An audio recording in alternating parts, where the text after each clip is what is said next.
Au fur et à mesure, ce sont les passionnés de danse parmi les soignants, parmi les responsables des soins de support dans les hôpitaux qui se sont dit mais oui, c'est ça qu'il faut pour nous malades. La danse pour un mieux-être des personnes touchées par le cancer.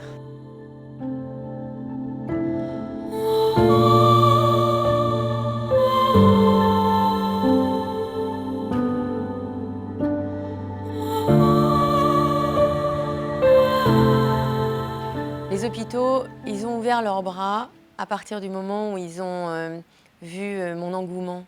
Ma proposition était sincère. Il a suffi d'un interlocuteur qui était passionné par la danse pour qu'ensuite ça fasse des petits. On ralentit droite, gauche, 1, 3, 5, 7, je tourne. Un côté, 3 au centre. 5 côtés, 7 au centre, encore 1. Aujourd'hui, on a plus de crédibilité avec la danse. La danse reste encore largement regardée comme une activité plaisir.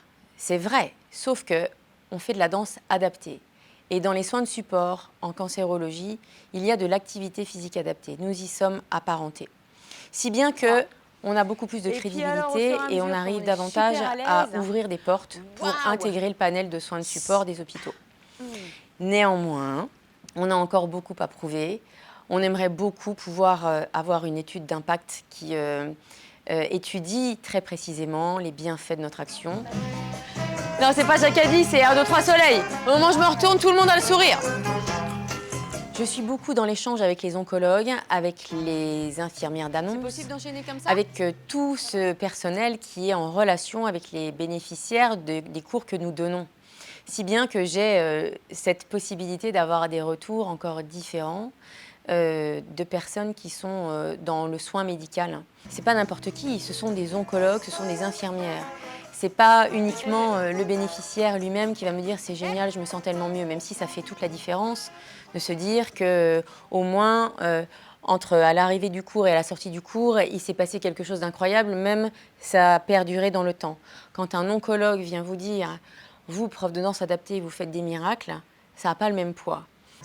Oncologues, infirmières, bénéficiaires savent nous témoigner de la réduction de la fatigue, de la réduction des douleurs, de plus de souplesse, de plus de dynamisme. Donc ça touche à toutes les strates physiques, psychiques, émotionnelles et aussi relationnelles, puisque ça améliore grandement la relation des personnes avec leurs proches et avec le reste du monde. Et souvent, on a cette réponse. Un hôpital, initialement, n'est pas fait pour donner des cours de danse. Mais quand même, depuis plusieurs années, ils sont pourvus d'espaces assez grands pour pouvoir accueillir les soins de support. Dans les soins de support, il y a l'activité physique adaptée. Qui dit cours collectif, dit pourquoi pas la danse. Il y a le yoga, il y a le sport adapté. La danse a toute sa place dans ces lieux. Certains hôpitaux ne sont pas encore pourvus de ces espaces. Alors il nous arrive de les créer avec eux. Typiquement, à la fin des consultations, on pousse le mobilier et on danse.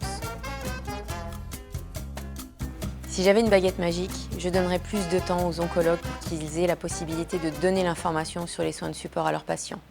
Et si j'avais une baguette magique, je ferais en sorte que la communication arrive jusqu'aux bénéficiaires potentiels des soins de support en cancérologie.